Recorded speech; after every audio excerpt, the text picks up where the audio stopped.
Hello and welcome to our Year 6 performance. As you will have noticed, we're having to do things a little differently this year. But we won't let that stop us. This year we would like to present you with a selection of short performances of some of Shakespeare's most famous scenes. Some you may have heard of, some you may not. But we hope you enjoy them all the same.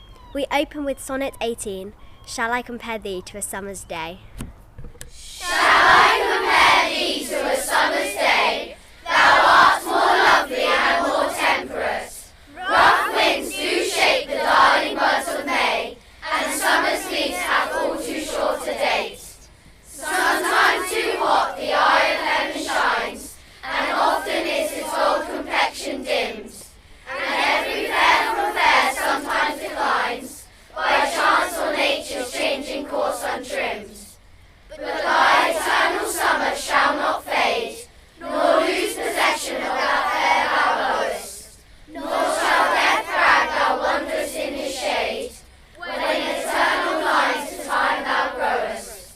So long as men can free, your eyes can see, so long lives this, and this gives life to thee. The next scene is from A Midsummer Night's Dream by William Shakespeare, and it transports you into a dark wood on the edge of the Athens where the workmen, the rude mechanicals, have gathered.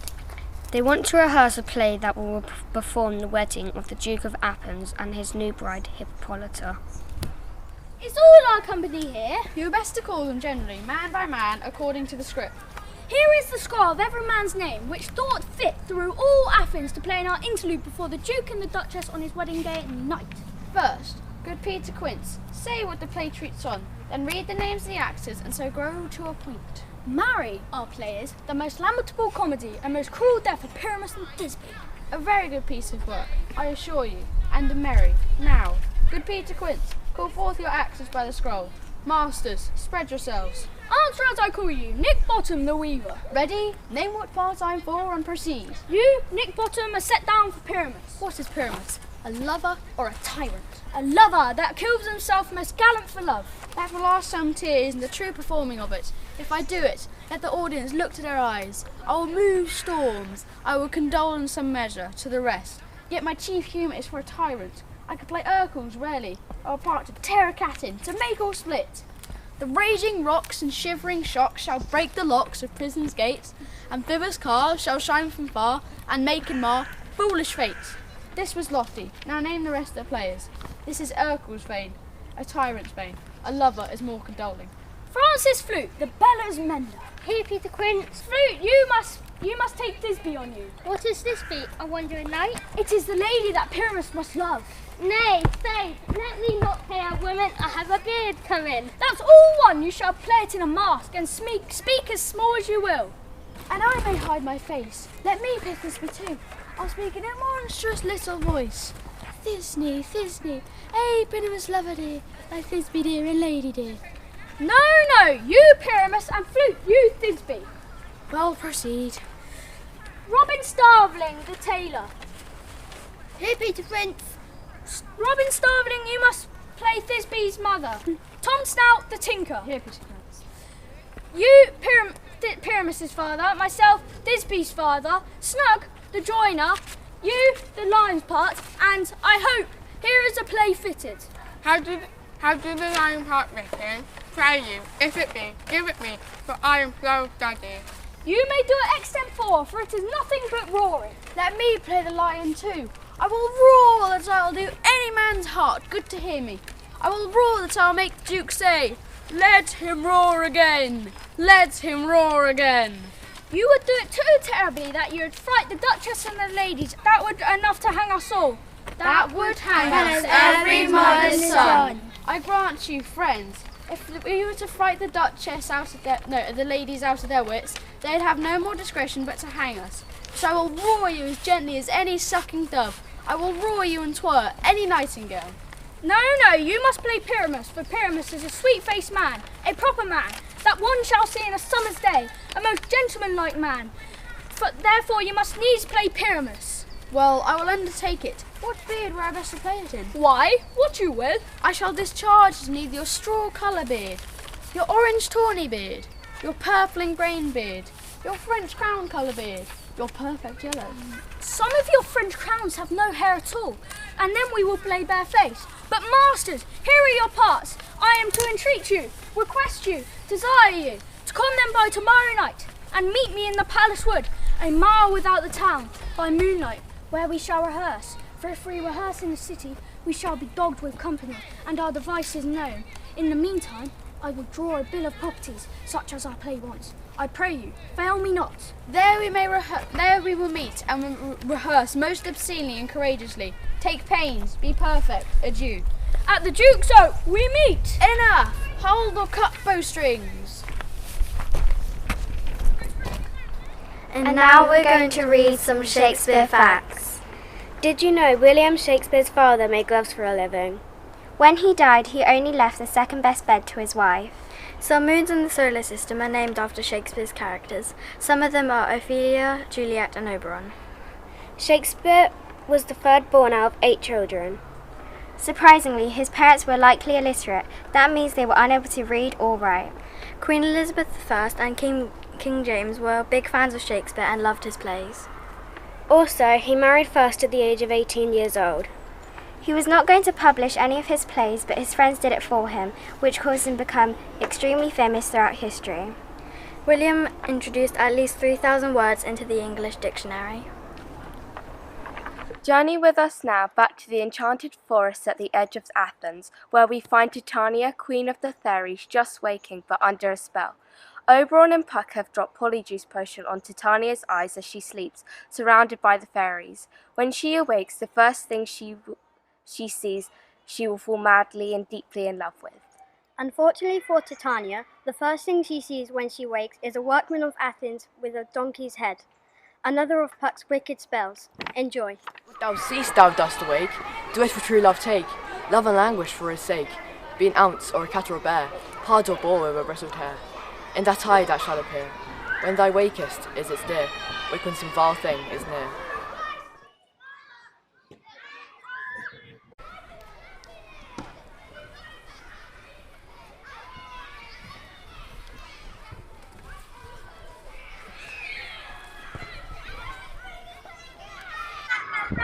Sit thee down upon this flowery bed, while I thy mild cheeks do coy, and stick musk roses upon thy sweet smooth head, and kiss thy fair large ears, my gentle joy. Where's Peace Blossom? Ready. Scratch my head, Peace Blossom. Where's Monsieur Cobweb? Ready. Monsieur Cobweb, good Monsieur, get you your weapons in your hand and kill me a red-hipped tumblebee on the top of a thistle. And good Monsieur, bring me the honey bag. Do not fret yourself too much in the action, Monsieur. And good Monsieur, have a care the honey bag break not. I would be loath to have you overflown with a honey bag, Senor. Where's Monsieur Mustard Seed? Ready. Give me a meat, Monsieur Mustard Seed. Pray you leave your courtesy, good Monsieur. What's your will? Nothing, good Monsieur, but to help cavalry Cobweb to scratch. I must to the barber's, Monsieur, for methinks I am marvellous hairy about the face, and I am such a tender donkey if my hair do but tickle me. I must scratch. But wilt thou hear some music, my sweet love? I have a reasonable good ear in music. Let's have the tongues and the bones. Or say, sweet love, what thou desirest to eat. Truly a peck of provender, I could mention a good dry oat. Methinks I have a great desire to a bottle of hay. Good hay, sweet hay, hath no fellow. I have a venturous fairy that shall seek the squirrel's hoard and fetch thee new nuts. I had rather have a handful or two of dried peas, but I pray you, let none of your people stir me. I have an exposition of sleep come upon me. Sleep thou and wind thee in my arms. Fairies be gone and a ways away. So doth the woodbine the sweet honeysuckle gently entwist the female ivy so in barky fingers of the elm. Oh, how I love thee, how I dote on thee. Hi, do you know any quotes that Shakespeare made? Hey, let me think about it. Yes, actually, I do. All that glitters is not gold. And there's also one that goes, brevity is not a soul of wit. Oh wow, do you know the quote that goes, to be or not to be, that is the question. What other quotes do you know? If I can remember, there is one that goes, cowards die many times before their deaths. That the valiant never taste of death but once. Do you know any other quotes? We now move on to what may be Shakespeare's best known play, Romeo and Juliet. We start with the opening prologue, which sets the scene for the play and outlines the tragedy which is about to follow. Then we move on to the opening scene of the play, a busy, bustling marketplace in fair Verona until the Capulets and Montagues spoil the peace. Finally, we move to the gardens of House Capulets, where Juliet and Romeo declare their love for each other.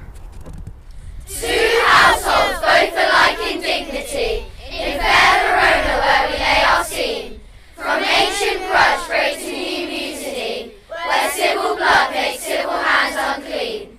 From forth the fatal loins of these two foes, a pair of star-crossed lovers take their life, whose misadventure piteous overthrows, do with their death bury their perilous strife. The fearful passage of their death-marked love, and the continuance of their parents' rage, which but their children's end naught could remove, is now the 2 hours traffic of our stage. The which of you with patient ears attend, what tears shall miss our toil shall strive to mend.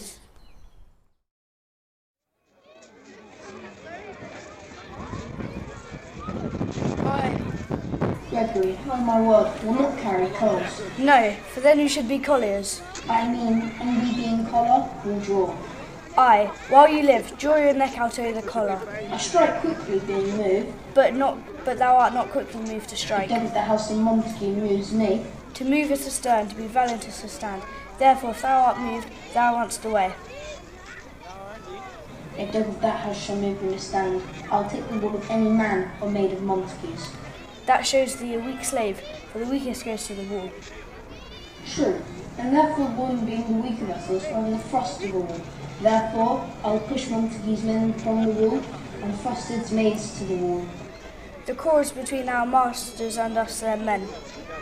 'Tis all when I will show myself a tyrant. When I have fought the men, I'll be called the maids, and cut off their heads. The heads of the maids? I the heads of the maids, or their maiden heads, take it one since thou wilt. They must take it in since thou feel it. Neither shall feel, while I am able to stand, and taste no more pretty piece of flesh. 'Tis thou art not fish. If thou hadst been poor John. Draw thy tool. Here comes two of the house of the Montagues. My naked weapon is out. Quarrel? I will back thee. How? Turn thy back and run? Fear me not. No, marry, I fear thee. Let's take the law of our side. Let them begin. I'll frown as I pass by, and let them take it in what sense thou wilt.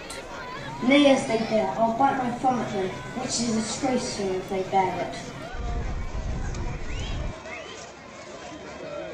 Do you bite your thumb at us, sir? I do bite my thumb, sir. Ha! No, do you bite your thumb at us, sir? Is the law of our side if I say I? No. No, sir. I'd not bite my thumb at you, sir, but I bite my thumb, sir. Do you crawl, sir? Crawl, sir? No, sir. If you do, sir, I implore you, I said as good as man as you. No better. Well, sir? Say better. Here comes two of my master kinsmen. Yes, better, sir. You lie. Draw if you be men. Gregory, remember thy swashing blow. Part fools, put up your sword. You know not what you do. What? Art thou drawn upon these heartless hinds? Turn, Benvolio, look upon my death. I do but keep the peace. Put up thy sword, or manage it to part these men with me. What? Drawn and talk of peace? I hate the world, I hate hell, all Montagues. How about thee, Clarence?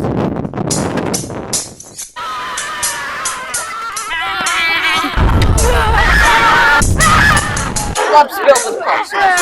Strike. Beat them down. Down with the Capulets. Down with the Montagues. What noise is this? Give me my longsword. Move! A punch! Why call for a sword? My sword, I say. Old Montague is come and flourishes the blade in spite of me. Thou villain Capulet, hold me not, let me go! Thou shalt not stir a foot to seek a foe.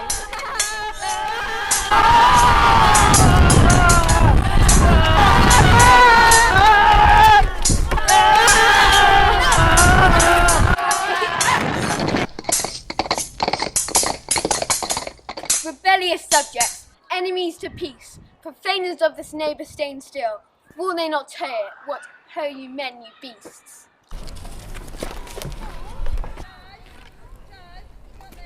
That quench the fire of your pernicious rage, with purple fountains issuing from your veins, on pain of torture from his bloody hands, throw your mistempered weapons to the ground, and hear the sentence of your moved prince.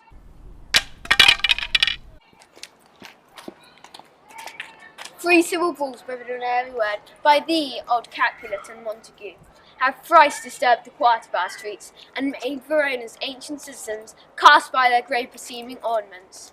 If ever you disturb our streets again, your lives shall pay the forfeit of the peace. For this time, all the rest depart away. You, Capulet, shall come along with me, and Montague, come you this afternoon. To know our further pleasure in this case, to Old Freetown I'll come in judgment place. Once more, on pain of death, all men depart.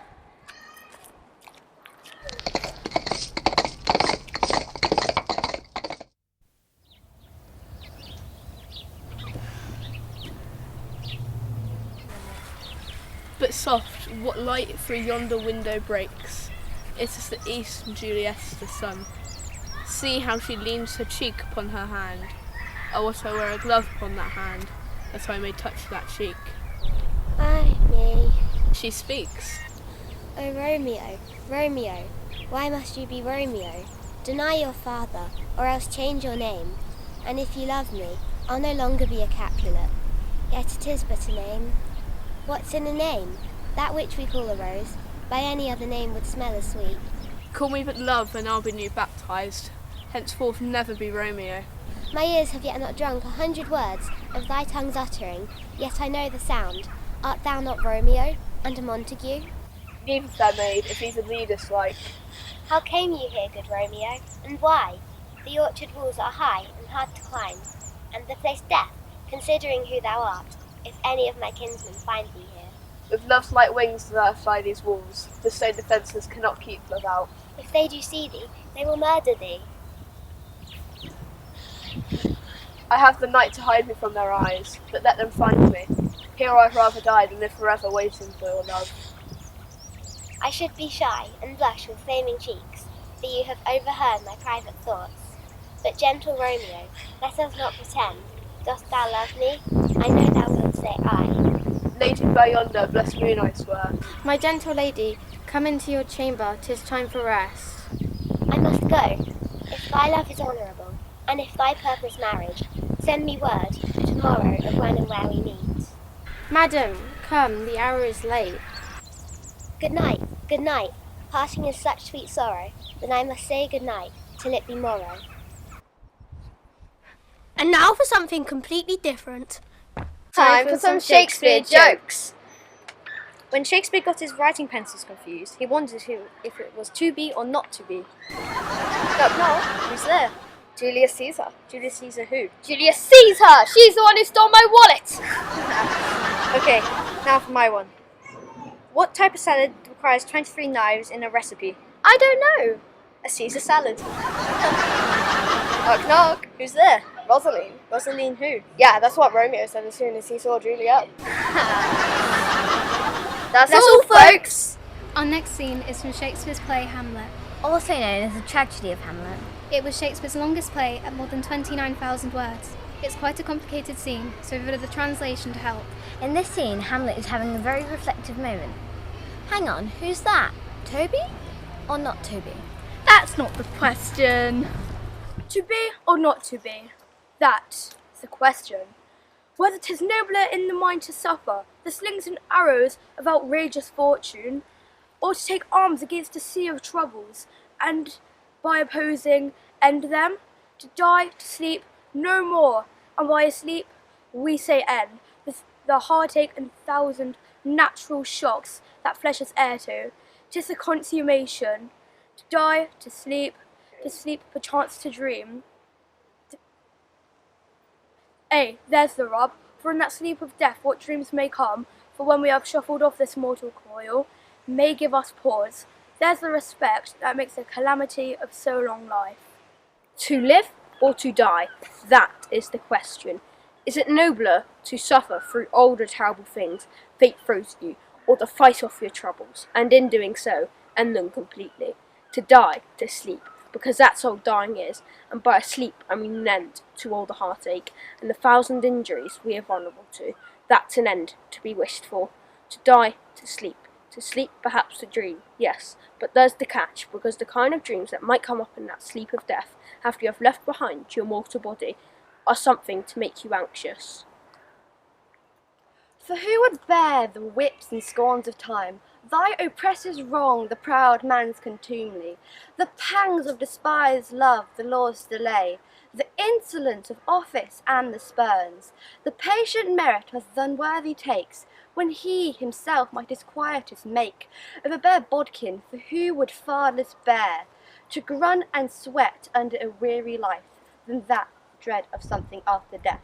The undiscovered country from whose bourne no traveller returns puzzles the will, and makes us rather bear those ills we have, than to fly to others we know not of. That's the consideration that makes us suffer the calamities of life so long, because who would bear the trials and tribulations of time, the oppression from the powerful, the insults from the arrogant men, the pangs from acquitted love, the snows of justice, the disrespect of people in office, and the general abuse of good people by bad, when you could just settle your debt using nothing but an unseen dagger.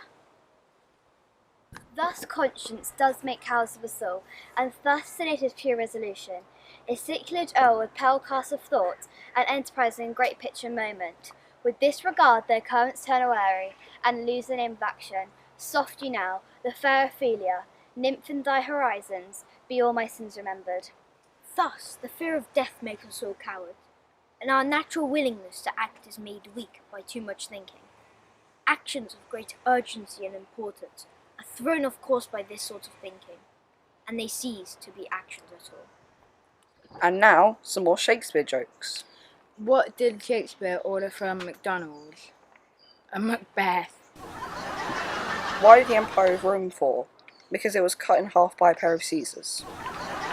Why did Puck cross the road? To see he was over on the other side. Why did Mercutio die a disappointing death? Because he was a grave man. Thank you for watching. Year 6 have enjoyed the highs and lows this year, and we are pleased that we've been able to perform the extracts written by William Shakespeare. Thank you for allowing us to share our love and understanding of some of the plays and poetry written by William Shakespeare. We hope you enjoyed.